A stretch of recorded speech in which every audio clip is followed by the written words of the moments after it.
안녕하세요. 꽁맹TV 김영지입니다. 오늘 중국과의 경기 손흥민 선수 보여줄 것 다 보여줬습니다. 오늘 3대0 전체적으로 경기 어떻게 총평하시는지 얘기해 주시면 좋을 것 같습니다. 어쨌든 중국이 태국전 2대1 역전승 거두기 전까 상당히 좋지 못했거든. 태국전 2대1 승리를 거두면서 분위기를 만들었고, 대한민국 역시 최근래 이제 4연승을 했었는데 경기 내용이 상당히 좋았어요. 무실점. 그리고 이제 양 팀 다 중요했던 것은 뭐냐면 상대가 어떤 위치에 어떻게 할 거라는 거에 대해서 좀 예상을 했던 경기였었어요.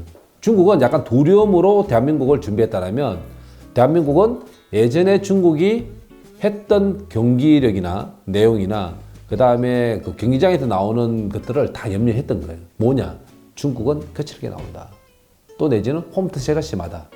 그래서 손흥민 주장이 했던 건 뭐냐면, 우리의 플레이로 숨도 못 쉬게 만들어주자. 이건 뭐냐면 초반부터 강하게 나가서 상대를 압박하면서 경기를 만들어 가겠다. 상대가 거치면 우리도 거친 마음으로 준비하겠다라는 거였는데, 이게 잘 됐던 것 같아요.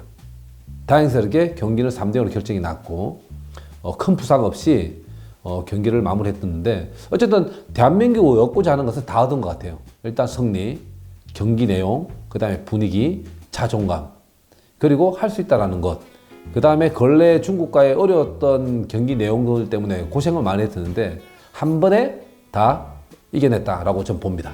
오늘 또 유독 눈에 띄는 선수가 있었는데, 오늘 또 MVP를 받은 손흥민 선수가 진짜 하고 싶은 걸 다 한 것 같아요. 뭐 라보나 헤딩골. 오늘 페널티킥 정말 강하게 본인이 생각했던 거 만들어냈었고, 놀라웠던 건 뭐냐면 두 번째 헤딩골이에요. 물론 헤딩을 안 하는 선수는 아니지만 어쨌든 손흥민 선수는 헤딩에 대한 두려움들이 사실은 많이 있어요. 왜냐면 그렇게 큰 키는 아니고, 그 다음에 그 예전에 그 선수와 부딪혀서 아나골절이 있었잖아요. 이 머리 쪽에 부상이 오면 그 헤딩에 대한 두려움이 많은데, 오늘 아주 절묘하게 멋지게 파고들면서 이강인 선수의 코너킥 짧은 동작을 만들어서 이제 뒤쪽으로 넣었는데, 어쨌든 드물게 만들었던 손흥민 선수 헤딩골이 아닌가. 근래 아마 거의 처음이지 않을까라고 싶은데 오늘 대단한 골을 만들어냈었고, 그 다음 마지막 세 번째 골 어시스트를 했었는데, 이것도 의미 있는 게 본인이 미친 활약을 하는 거에 있어서 이제 포인트 3개를 올리는 것과 더불어 의미 있는 건, 정성현 선수가 A매치에 골이 없었는데 손흥민 선수의 프리킥 장면에서 정성현 선수가 헤딩골을 만들어냈어요. 그래서 정성현 선수의 A매치 데뷔골을 만들어냈던 의미 있는 세트피스였었는데, 오늘 손흥민 선수가 다 보여줬고, 손흥민 선수는 기술적인 축구를 하는데 약간의 어떤 그런 쇼맨십에 있는 그런 플레이를 잘 안 해요.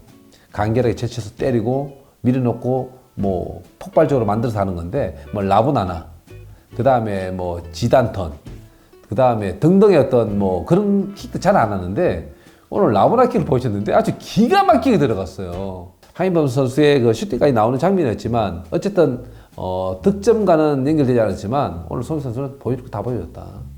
페널티킥, 헤딩골, 어시스트, 라보나킥까지 완벽 그 자체였어요. 오늘 그러면 또 손흥민 선수 말고 또 눈에 띄는 선수가 있었는지. 저는 이제 공격수에서는 손흥민 선수와 이강인, 그리고 오늘 수비에서는 김민재 선수. 김민재 선수가 오늘 보여줬던 거는 뭐 중국에서의 어떤 경험 있는 탓도 있겠지만, 이제 월클 수비로서의 어떤 그런 존재감을 확실히 보여줬다. 1선에서 압박을 하고 2선에서 압박을 할 때 3선에서 디펜스 라인들이 사실 라인을 같이 따라 올릴 수밖에 없어요. 그러면 중요한 게 뭐냐면, 중국도 그렇잖아요. 대비하는 게 1선에서 2선에서 압박을 하게 되면 결국은 비어있는 게 뒷공간이거든요. 그럼 여기에서는 뭐가 있냐? 속도와 그 다음에 경쟁과 경합이 있는데, 여기에서 김민재 선수가 있기 때문에 세 가지 다를 이겨낼 수 있는 거예요. 그리고 여러분들도 아시다시피 중국 축구의 강점이 뭐냐면, 보통 약간 거친 축구를 하다 보니까 약간 수비적으로 내려와서 하는 경우가 많아요. 일본하고 대한민국과 이란하고 상대로 할 때. 그럴 때 뭘 하냐? 몰아붙이면 뒷공간 붙여서 승부 짓는 게 중국 축구의 대표적인 그 전략이었었어요. 오늘 그게 먹혔느냐? 물론 간간히 한두 장면 보였지만 중국이 준비했던 잘하는 것은 김민재 선수로 인해서 다 무력화되었다. 그 이유가 핵심 공격수의 움직임이나 몸싸움이나 경합에서 이겨낸다 그러면 그 다음 연결이 되지 않거든요. 그래서 김민재 선수가 이제 그 중심의 역할을 참 잘했다. 그러면서 양쪽에 있던 이기재와 김태환, 정선 선수까지도 힘을 낼 수 있는, 물론 간간히 장면이 있었지만 슈팅도 김민재 선수가 막아내고 공간에 떨어지는 속도에서도 다 막아내고, 김민재 선수의 중앙에서의 강한 그 저항력이 중국 축구의 공격을 무력화시켰다. 근데 우레이가 사실은 경기 전에 대한민국을 엄청나게 어나더 레발로 이렇게 얘기를 했었는데, 이거 제가 처음 들어요. 우리 선수 어떤 선수였냐면 뭐 유럽에 갔다가 이렇게 돌아온 선수였는데, 예전에 대한민국을 폄하하는 발언들을 몇 번 했었어요.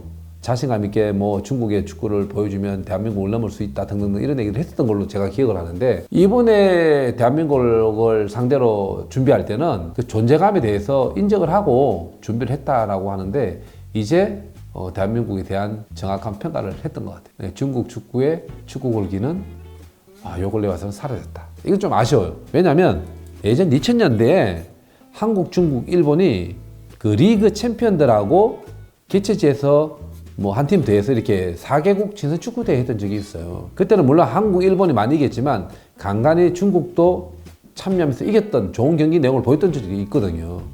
근데 그 이후에 보면 대한민국과 일본은 같이 경합하면서 경쟁하면서 부딪히면서 경기 뛰면서 또 세계대회 나가면서 상대의 어떤 그런 그 성적을 가지고 비교를 하면서 이렇게 성장을 해왔는데, 아쉬운 건 뭐냐면 극동아시아에서 중국이 함께 성장했더라면 어땠을까라는 아쉬움이 있는데, 중국이 그 계획이 그 힘을 못 받았다. 이 부분은 너무 아쉽다. 뭐 중국을 상대로 우리가 대한민국이 3대5 이겼던 건 참 좋은데, 중국 축구가 성장을 해야만 한중일 견제를 하면서 경쟁을 하면서 경합을 하면서 같이 성장할 수 있는 건데, 중국이 떨어져 나갔다라는 게 참 아쉬워. 인구도 많지, 축구 시장도 확대되어 있었지, 그런데 그 시장의 확장성을 못 살렸다라는 거 보면 참 아쉬운 거지.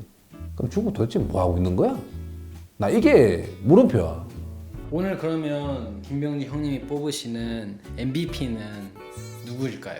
손흥민이지. 오늘은 누가 뭐래도 손흥민 MVP입니다. 2골 1어시, 그리고 무게중심 잡아주고, 그 다음에 팀 플레이 다 정리해주고, 그 다음에 팀 리더로서의 그 전방 압박부터 뛰는 모습, 그리고 팀을 이끌어가는 모습들, 주장으로서 팀 리더로서 MVP로서 손색이 없었다. 100% 손흥민입니다. 한국, 태국, 중국, 싱가포르 이렇게 한 조잖아요. 이제 한국이 2승으로 이제 1등으로 올라왔는데, 이제 남은 경기 또 어떻게 준비해야 될지 3월에 있더라고요. 이제 선수들은 팀에 복귀해가지고 이제 K리그는 남아있는 일정을 소화해야 되는 거고, 유로파들은 이제 한창 시작되는 거야. 아마 크리스마스 데이 때 아마 매치들이 엄청나게 많아가지고 피로감이 많을 텐데, 제일 중요한 것은 부상 안 당하는 것. 한국 국가대표 요즘 전적이 되게 좋아요. 클린스만 감독님의 잘 이끌어가고 있는 것 같은데 어떻게 보세요? 근데 아직까지도 국민들 대다수는 크리스만 감독이 운영하고 있는 이 축구보다는 축구 외적인 모습들 있잖아. 대표팀의 운영함에 있어가지고 대한민국에서 생활하면서 만들어내는 그 뭐 과정들이나 이런 것들 때문에 사실은 좀 언짢아하시는 게 많은데, 아직까지는 크리스만 감독이 대한민국 팬들의 가슴에는 완전히 젖어들지 못했다. 제가 그걸 느꼈던 건 어떤 데였냐면, 보통 그 대한민국 국가대표 게임을 하게 되면 선수들 나오잖아요. 이 영상에, 화면에. 근데 현장에 가다 보면 스크린에 올라올 때가 있거든요. 이강인 와, 김재 와, 손흥민 와, 크리스만 감독 나오는데 모험이야. 약간은 야유까지도 있었어. 이건 뭐냐면 공감을 받지 못하고 있지 않는가라는 생각이 들 정도였는데, 어쨌든 내용적으로 봤을 때는 대한민국이 아시아권에서 5연승을 했는데 무실점이에요. 지금 과정과 내용과 좋았고, 근래 두 경기의 싱가포르, 중국과의 경기를 보면 어쨌든 전략적인 선택과 선수들의 어떤 포지셔닝 또 내지는 그 선수 교체 타이밍이나 이런 것들이 상당히 좋아요. 그래서 내용적으로는 괜찮게 밟아가고 있는데, 어쨌든 국민들 가슴에 공감할 수 있는 그런 모습들과 함께 국가대표 능력치가 극대화되었으면 하는 바람이 있습니다. 대한민국, 이제는 우리가 또 기대하는 아시안컵에서 좋은 활약 기대하면서 그때까지 건강한 모습으로 리그에서 최선 다하면서 대한민국 위상을 세계에 알려주시길 응원하겠습니다. 대한민국 파이팅!